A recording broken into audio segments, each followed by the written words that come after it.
Hi guys, welcome to my channel. I am Arzoo और मैं इस वीडियो में पूरी हैवलॉक की वीडियो कवर करूँगी। हमने 2 दिन का स्टे किया था हैवलॉक में और 1 दिन का पोर्ट ब्लेयर में, तो मैं वो सारी चीज़ें आपको बताऊँगी। इस वीडियो के लास्ट में मैं आपको पूरी इटिनरी बताऊँगी और मेरा कितना क्या खर्च हुआ था वो सारी चीज़ें बताऊँगी। सारी चीज़ों के लिंक डिस्क्रिप्शन बॉक्स में दिए हैं, तो प्लीज़ इसे चेक ज़रूर करिएगा और इस वीडियो को लास्ट तक ज़रूर देखिएगा। वीडियो शुरू करने से पहले आप इसको लाइक, सब्सक्राइब और शेयर ज़रूर करिए। बेल आइकॉन पे बटन दबाना बिल्कुल भी ना भूलिए ताकि आपको मेरी सारी लेटेस्ट वीडियो की अपडेट मिलती रहे। तो चलिए वीडियो शुरू करते हैं। नील आइलैंड से 12 बजे निकलने के बाद हम 2 बजे हैवलॉक पहुंच गए थे।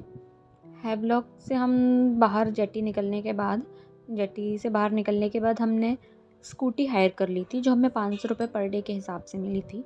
उसके बाद हमने वहीं पर ही अपना नेक्स्ट फेरी बुक की थी। हमने इस बार प्राइवेट फेरी बुक की थी, जो हमें 2 दिन बाद का था, क्योंकि हमें अर्ली मॉर्निंग की फ़्लाइट थी, तो हम 1 दिन पहले ही पोर्ट ब्लेयर पहुंचना चाहते थे। तो हमने पहले से ही अपनी प्राइवेट फेरी बुक कर ली थी। उसके बाद हम फिर आराम करने के बाद हमें 3-4 बज गया था, तो आराम करने के बाद फिर हम सो गए। उठने के बाद हम डिनर करने के लिए निकले, तो बहुत ही अच्छा व्यू था। फिर हम नेक्स्ट मॉर्निंग डिनर के लिए वहाँ पे रेस्टोरेंट 12 बजे तक खुले रहते हैं। उसके बाद फिर नेक्स्ट मॉर्निंग हम अपने बीच पर गए, प्राइवेट बीच पे, जो हमारे रिज़ॉर्ट पे ही था। बहुत ही अच्छा बीच था। हम ब्रेकफास्ट के लिए क्योंकि अर्ली मॉर्निंग उठ गए थे, क्योंकि हमें एलिफेंट बीच भी जाना था, जो मॉर्निंग में जाने पे ज़्यादा एक्सपीरियंस रहता है, क्योंकि हमको ट्रैक करके जाना था। एलिफेंट बीच 2 तरीके से जाते हैं, एक ट्रैक करके और जेटी के पास फेरी मिल जाता है, तो आप वहाँ से भी जा सकते हो। बट ट्रैक करने का मज़ा ही कुछ अलग होता है। तो हम ट्रैक करके जाना चाहते थे, तो इसलिए हमने प्लान बनाया था कि हम थोड़ा जल्दी उठ के जाएंगे। ट्रैक करना है तो क्या, ठंडा ठंडा मौसम रहता है अर्ली मॉर्निंग। तो हम सबसे पहले 8 बजे ही हमने अपना ब्रेकफास्ट कर लिया। हम अपने प्राइवेट बीच पर आए। ये सांगरी लास्ट बीच रिज़ॉर्ट है। ये बहुत ही अच्छा बीच रिज़ॉर्ट था। हमारा एक्सपीरियंस बहुत अच्छा था यहाँ पे स्टे का। हमने 3 दिन के लिए यहीं पे बुक किया हुआ था। तो ये 2 दिन के लिए, सॉरी, हमने यहीं पे बुक किया हुआ था। तीसरा दिन हमारा पोर्ट ब्लेयर पे था।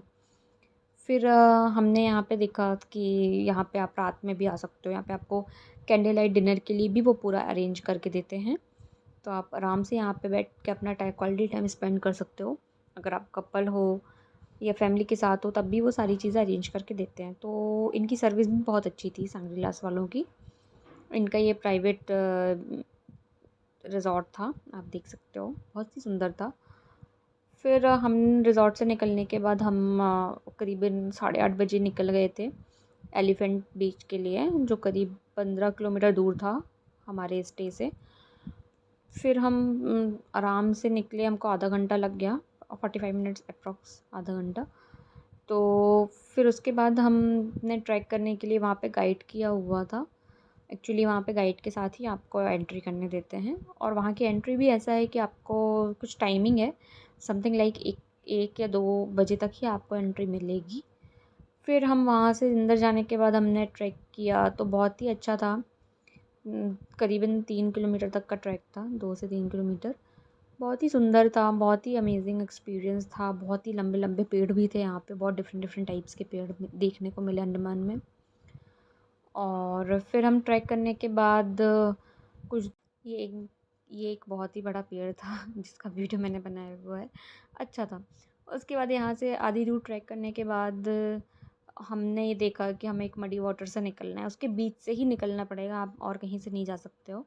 एक्चुअली हम अर्ली मॉर्निंग था, इसलिए यहाँ पे ऐसा था, लो टाइड्स और हाई टाइड्स के कारण यहाँ पे समुद्र का पानी आ जाता है, और जिसके कारण ये पूरा गीला हो जाता है और थोड़ा और बढ़ जाता है। तो अभी हम लोग 8:30, हम 9 बजे तक पहुँचे थे, इसलिए थोड़ा कम पानी भरा हुआ है, नहीं तो थोड़ा और ज़्यादा पानी भर जाता है यहाँ पे, और रात तक तो पूरा ही भरा होता है।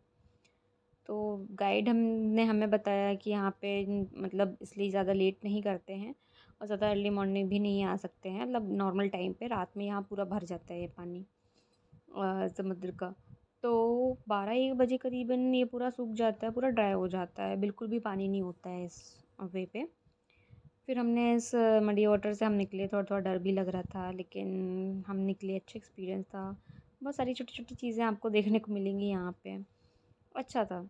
इसमें बीच में हम यहाँ से भी निकले, छोटी-सी जगह से, तो थोड़ा डर लग रहा था। बहुत सारे यहाँ पे आपको शंख वगैरह भी देखने को मिलेंगे। लाइव शंख जो चलते रहते हैं, तो वो सब भी आपको देखने को मिलेंगे। अच्छा था। आप जाइए, अर्ली मॉर्निंग ही जाइए, थोड़ा ठंडा रहता है और अच्छा भी लगेगा आपको वहाँ पे आप जाओगे तो। फिर इस ट्रैक को तो आप डेफ़िनेटली करना, एलिफेंट ट्रैक को, क्योंकि ये बहुत ही अच्छा है। अगर आप फ़ेरी से आओगे तो आपको ये एक्सपीरियंस बिल्कुल भी देखने को नहीं मिलेगा। सेम चीज़ हमने बटरफ्लाई बीच गोवा में भी किया था। जब हम गोवा गए थे तो हमने वहाँ पे बटरफ्लाई बीच जाने के लिए हमने ट्रैक किया था। वो भी बहुत अच्छा ट्रैक था, बट ये ट्रैक तो बहुत ही अमेज़िंग था। यहाँ पे हमें डिफ़रेंट टाइप्स की चीज़ें देखने को मिली। बहुत सारे शंख और छोटी मछलियाँ भी देखने को मिली हमें। तो बहुत ही अच्छा था। उसके बाद हम जब ये हमने कंप्लीट कर लिया, तो फिर हमें बहुत ही अच्छा बीच मिला, एलिफेंट बीच। इतना ज़्यादा सुंदर है, बहुत ही clean water and blue water, बहुत ही प्यारा बीच था, बहुत ही ज़्यादा अमेजिंग था। वहाँ पे सारी एक्टिविटीज़ होती हैं। एलिफेंट वाटर पे आप देख सकते हो कितना ज़्यादा क्लीन है ये बीच, कितना ज़्यादा ग्रीनरी है यहाँ पे। मैं बता नहीं सकती, बहुत ही ज़्यादा सुंदर है। पानी इतना ज़्यादा अच्छा है ना कि आप यहाँ पे आराम से आप नहा सकते हो। बहुत ही अच्छा था। यहाँ पे आपको सारी चीज़ें मिल जाएँगी। चेंजिंग के लिए फैसिलिटीज़ है यहाँ पे, आपको खाने-पीने की फैसिलिटीज़ भी है, हर चीज़ है। यहाँ पे हमने स्नॉर्कलिंग की थी, यहाँ पे स्नॉर्कलिंग, स्कूबा, जो भी राइड्स है, बनाना राइड्स हो गई, और भी डिफरेंट टाइप्स की राइड्स हैं यहाँ पे, वो आप सब कर सकते हो। बहुत ही प्यारा था। हमने स्नॉर्कलिंग की थी, 20 से 25 मिनट लगे थे हम लोगों को, और इसका प्राइस समथिंग हमें 1500, 1000 से 1500 समथिंग लगा था। बहुत ही अच्छा था और एक्सपीरियंस बहुत अच्छा था एक्चुअली। ये कोरल लाइफ से जो हमें दिख रही थी, हम गोवा में जब हमने स्कूबा किया था, हमें कुछ भी नहीं दिखाई दिया था वहाँ पे। ज़्यादा कुछ हमें नहीं देखने को मिला, लेकिन यहाँ पे बहुत डिफरेंट टाइप्स की हमें फ़िशेज़ और लाइव्स, जो कोरल लाइफ होती है ना, वो देखने को मिली। जो अंडमान में है, जो थाईलैंड पे है, कोरल लाइव्स, ये कोरल लाइव्स आपको गोवा में देखने नहीं मिलेगी। तो अगर आप अंडमान आते हो तो प्लीज़ आप कुछ एक्टिविटीज़ ज़रूर करिए। और सी वॉक एक्टिविटी भी है, आप वो भी कर सकते हो, वो भी बहुत अमेजिंग है। इन सब का डिस्क्रिप्शन में मैं लिंक डाल दूँगी, तो आप, हमने जहाँ से किया था आप वहाँ से कर सकते हो। बहुत सारी हैं वहाँ पे लोकल। उसके बाद ये एक्टिविटी करने के बाद हमने फिर वहाँ पे नॉर्मल एंजॉय किया। हमें वहाँ पे, हम बहुत देर तक हमने वहाँ पे नहाया, बहुत अच्छा लगा, सी पे ही रहे हम। वहाँ से निकलने के बाद चेंज वेंज करने के बाद हम फिर निकल गए। पास में ही राधानगर बीच था, करीब हमारे एलिफेंट बीच से 2 किलोमीटर 3 किलोमीटर दूर पे ही था। तो हम राधानगर बीच के लिए निकल गए। राधानगर बीच बहुत ही ज़्यादा सुंदर था और वहाँ का सनसेट बहुत ही ज़्यादा फेमस है। तो आप सनसेट अगर आपको देखना है तो आप एलिफेंट बीच अगर आप जा रहे हो तो राधानगर बीच भी आप जाइए। बहुत ही ज़्यादा अमेजिंग था वो सनसेट, बहुत ही ज़्यादा फेमस है यहाँ का। सुंदर है बहुत ही, और पानी भी बहुत काम है एकदम। आप यहाँ पे ज़्यादा वेव्स आती हैं, बट उतना ज़्यादा नहीं, नहाने के लिए बहुत ही अच्छा है। आँख वाँख में भी इतना ज़्यादा नमक वैसा कुछ नहीं लगता है। चेंजिंग के लिए सब जगह सारे बीचों में बने हुए हैं, बड़े बड़े टॉयलेट्स वगैरह सब कुछ बना अवेलेबल है, आप वहाँ पे जा सकते हो आराम से। फिर हम सीधे निकल गए रात में 7 बजे, 8 बजे निकल गए। 5 बजे वैसे भी अब सी में नहाने वहाँ नहीं देते हैं हाई टाइड्स के कारण, तो हम लोग निकल गए। फिर हमने डिनर विनर किया। फिर हमारा प्लान था कि नेक्स्ट डे हम अर्ली मॉर्निंग सनराइज़ देखेंगे काला पत्थर बीच में, क्योंकि हमारा रिज़ॉर्ट काला पत्थर बीच के पास में ही था। तो हम अर्ली मॉर्निंग करीब 5 बजे समथिंग ऐसे निकल गए थे। लेकिन हमारा बैड लक कि हमें सनराइज़ देखने नहीं मिला। बहुत ज़्यादा थोड़ा क्लाउडी था, तो इसलिए हमें सनराइज़ देखने नहीं मिला। काला पत्थर बीच जब आप जाते हो तो रोड साइड ही आपको बहुत अच्छा व्यू मिलता है देखने को। आप रोड साइड भी कहीं पे भी बाइक खड़ा करके आप बीच में जा सकते हो। ज़रूरी नहीं है कि अगर आप काला पत्थर जाना है तो आप काला पत्थर बीच पे ही जाओ। यहाँ रोड साइड भी आप टाइम स्पेंड कर सकते हो, बैठ सकते हो इस पास में, क्योंकि ये सारा बीच चलता साइड में ही रहता है, तो आप जा सकते हो। फिर उसके बाद हम काला पत्थर बीच जब अर्ली मॉर्निंग पहुँचे तो जब हमारा सनराइज़ हम देख ही नहीं पाए। फिर हम वहाँ पे एंजॉय किया हमने। इतनी ग्रीनरी है, इतना सुंदर बीच था। तो हमने कुछ फ़ोटोग्राफ्स खींचे, कुछ वीडियोज़ बनाए। तो यही सब किया, टाइम स्पेंड किया, बहुत अच्छा था। नारियल पानी वगैरह पिया, नारियल पानी बहुत ही अमेजिंग है वहाँ का, अंडमान का। फिर उसके बाद हम काला पत्थर बीच घूमने के बाद फिर हम ब्रेकफ़ास्ट के लिए हम चले गए अपने वापस से होटल। होटल के पास ही कुछ रेस्टोरेंट थे, यहाँ पे साउथ इंडियन और ये सब मिलता है, तो हम वहाँ पर गए। हमने बहुत अच्छा फिर हमने ब्रेकफ़ास्ट किया। ब्रेकफ़ास्ट के बाद का भी प्लान यही था कि हम दोपहर में वापस से काला पत्थर बीच आएँगे टाइम स्पेंड करने के लिए। तो जब हम वापस से नहा धोने के बाद फिर आए हम काला पत्थर बीच के लिए, तो बहुत ही अच्छा व्यू था, रोड बहुत ही अच्छा था और व्यू भी बहुत ही सुंदर था काला पत्थर बीच जाने के लिए। फिर हमने दूसरे दिन भी वही क्वालिटी टाइम स्पेंड किया अपना काला पत्थर बीच पे। करीबन हम दोपहर में 12-1 बजे चले गए थे। वहाँ पे आराम से आपको बैठने के लिए बहुत सारी जगह मिल जाएगी। आप चाहें तो आप अपने साथ मैट मैट वगैरह भी लेके जाइए, वहाँ पे आराम से बिछाइए और आराम से एंजॉय करिए। अंडमान में ऐसा कुछ भीड़ नहीं रहता है, वहाँ पे एकदम खाली ही रहता है बीच। कम लोग थे, पीस था, मतलब बहुत अच्छा था। मुझे तो बहुत ही अच्छा लगा। तो इस अंडमान के ट्रिप में फिर हमारा यही था कि हम काला पत्थर बीच घूमेंगे और रात में फिर हम रेस्टोरेंट वगैरह फिर हमारा कंप्लीट हो गया था। तो हमारा दूसरे दिन का मॉर्निंग का शायद हमारा तीसरे दिन मॉर्निंग का हमारा फेरी था। तो हमारा फेरी था करीबन 9 बजे समथिंग था फेरी। तो हमको वैसे भी चेकआउट भी करना था, तो हम अपना चेकआउट के लिए निकल गए थे। फिर हमने 8:30 बजे ही हमने चेकआउट कर लिया। चेकआउट करने के बाद हमने 9 बजे करीब अपना फेरी पकड़ लिया था। फेरी पकड़ने से पहले आप अगर जेट्टी में जाए, जेट्टी के आसपास जो पानी है उसको ज़रूर देखें, क्योंकि आपको बहुत सारी फ़िशेस देखने मिलेगी। नॉर्मल ही आपको वहाँ पे जैसे मुझे एक निडल फ़िश भी देखने को मिली थी, इसमें आपको आगे वीडियो में मिल जाएगा। उसमें मैंने डाला हुआ है कि आपको निडल फ़िश हो गई और बहुत सारी आपको फ़िशेस देखने मिलेगी वहाँ पे। तो जब हम गए थे, तो हम जब भी आप किसी जेटी पे जाएँ, नील आइलैंड पे जाएँ अगर यहाँ और रॉस आइलैंड पे भी जाते हो या कहीं पे भी जाते हो, तो अगर आप जेटी के पास हो तो आप वहाँ पे ज़रूर देखिए। फिर हम आसपास आप ज़रूर देखिए, वहाँ पे आपको बहुत सारी कोरल लाइफ्स देखने को मिलेंगी। बहुत अच्छा चीज़, क्योंकि यहाँ का पानी बहुत ट्रांसपेरेंट है, जैसा कि आप इस वीडियो में भी देख रहे हो। बहुत ही साफ़ सुथरा बीच है, बहुत ही क्लीन वाटर था एक काला पत्थर बीच का। बहुत ही अमेजिंग एक्सपीरियंस था।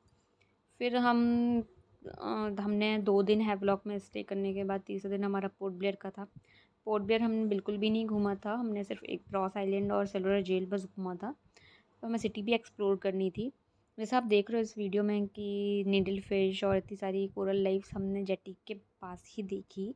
जेटी में जाने के बाद जब हम वेट कर रहे थे फेरी का, तो हमने सिर्फ पानी देखा, तो पानी में इतनी सारी फ़िशेज़ और ये सब देखने को मिली। ये फ़िशेज़ नीडल फ़िश और ये सब चीज़ें हमें स्नॉर्कलिंग के टाइम पे नहीं दिखी, वहाँ पे और भी सारी फ़िशेज़ थी।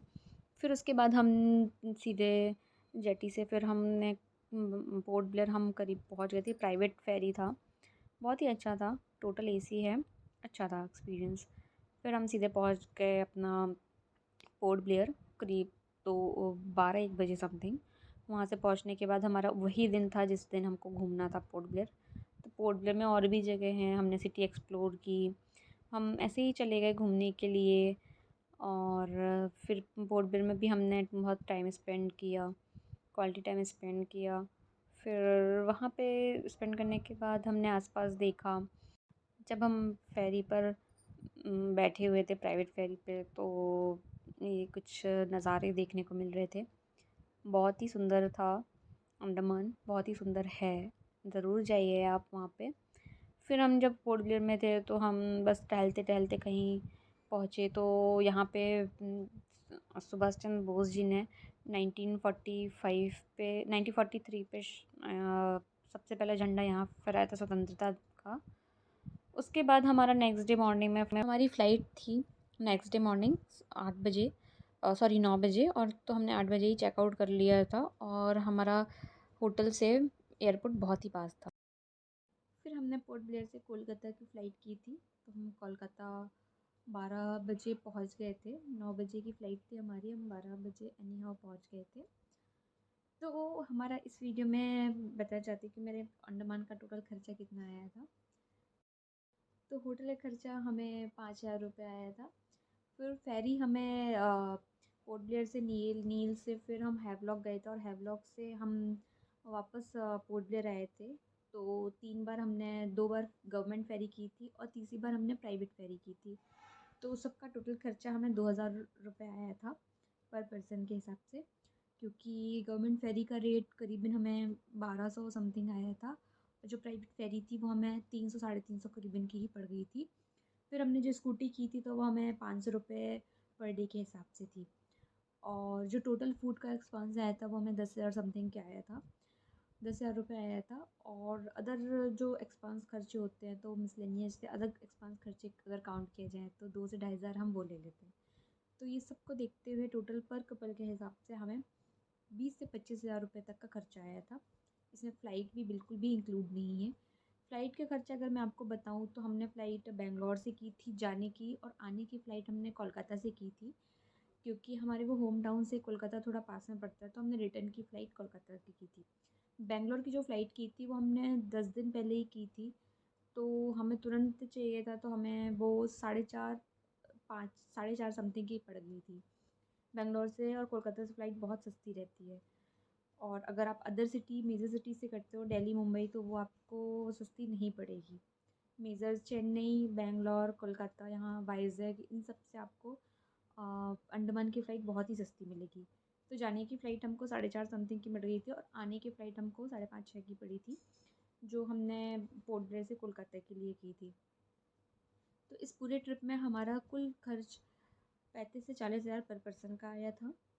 और अदर फिर बाकी ये एक एवरेज मैंने इटिनरी बनाई है, एक एवरेज खर्चा बताया है कि अगर आप नॉर्मल अगर आप जाते हो और बाकी एक्टिविटीज़ अगर आप करोगे, स्कूबा करोगे और भी चीज़ें जो भी एक्सपेंस करोगे आप, तो उसके खर्चे वैसे उस हिसाब से बढ़ते चले जाएंगे। और होटल्स के खर्चे भी आपके ऊपर डिपेंड करते हैं। बाकी ये नॉर्मल एक्सपेंस था कि एक नॉर्मल एवरेज आपको कितना खर्च पड़ेगा। तो 35,000 पर पर्सन इट मीन 70,000 में हम लोग घूम के आ गए थे। बहुत ही अच्छा एक्सपीरियंस था अंडमान का। और फेरी का, गवर्नमेंट फेरी का तो कोई लिंक नहीं होता है। प्राइवेट फेरी के लिंक मैं डिस्क्रिप्शन बॉक्स में डाल दूँगी। तो बाकी इन्फॉर्मेशन मैं डिस्क्रिप्शन बॉक्स में डाल दूँगी फेरी का, और जिस जिस होटल में भी हम गए थे उसका लिंक भी हम डाल देंगे नीचे, तो आप उसमें से जाके देख सकते हैं।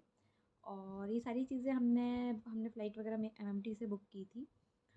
और बाकी चीज़ें तो आप वहाँ जाओगे तो खुद ही आपको समझ आ जाएंगी, या होटल वाले वहाँ पे लोग बहुत ही ज़्यादा हेल्पफुल हैं। और अगर आप गवर्नमेंट फेरी अगर बुक करना चाहते हैं तो ऑनलाइन बुक नहीं होती है, आपको वहीं जाके ही बुक करना पड़ता है। या तो आप ऐसा कुछ प्लान करिए कि आप एक दिन पोर्ट ब्लेयर में स्टे करिए, उस दिन आप रॉस आइलैंड घूमिए। और अगर आप अपने होटल वालों को बोल देते हो तो वो स्पीड बोट वगैरह भी बुक करा देंगे फ़ोन से ही। या फिर आप उस दिन एक दिन पोर्ट ब्लेयर में स्टे करके गवर्नमेंट फेरी सबसे पहले 10 बजे से 3 या 2 बजे तक खुला रहता है, 4 बजे तक खुला रहता है। तो आप सबसे पहले जाके गवर्नमेंट फेरी बुक कर लीजिए। और गवर्नमेंट फेरी सिर्फ एक दिन पहले वाली फेरी के लिए ही बुक होती है, आप एडवांस में बुक नहीं कर सकते। और एक चीज़ कि अगर आप एयरपोर्ट पे जाते हो तो जाते टाइप जो हम यहाँ से बेंगलोर गए थे तो बेंगलोर में हमारी अर्ली मॉर्निंग फ्लाइट थी, तो हमारे पास डेबिट कार्ड क्रेडिट कार्ड था। तो हम अगर आपके पास एक्सिस बैंक का या फिर किसी भी बैंक का डेबिट कार्ड या क्रेडिट कार्ड एक्सिस बैंक का हो तो और अच्छी बात है, प्रीमियम कार्ड, तो वहाँ पे आप लॉन्च एक्सेस कर सकते हो। और वहाँ पे एनी टाइम ऐसा मतलब हर पर कार्ड पे रहता है कि आप कितने बार साल में लॉन्च एक्सेस कर सकते हो। तो आप वहाँ पे ज़रूर लॉन्च एक्सेस करिए, फ्री ऑफ कॉस्ट आपको रहेगा। सिर्फ शायद वो 2 रुपये चार्ज करते हैं आपके डेबिट या क्रेडिट कार्ड से। और आप वहाँ पे ब्रेकफास्ट या अगर लंच टाइम पहुँचते हो तो आपको लंच फ्री ऑफ कॉस्ट करने मिलेगा, और जितना टाइम भी आप रहना चाहते हो आप रह सकते हो। तो इस वीडियो को देखने के लिए धन्यवाद, और प्लीज़ मेरे चैनल को लाइक सब्सक्राइब और शेयर ज़रूर करिएगा। Thanks for watching.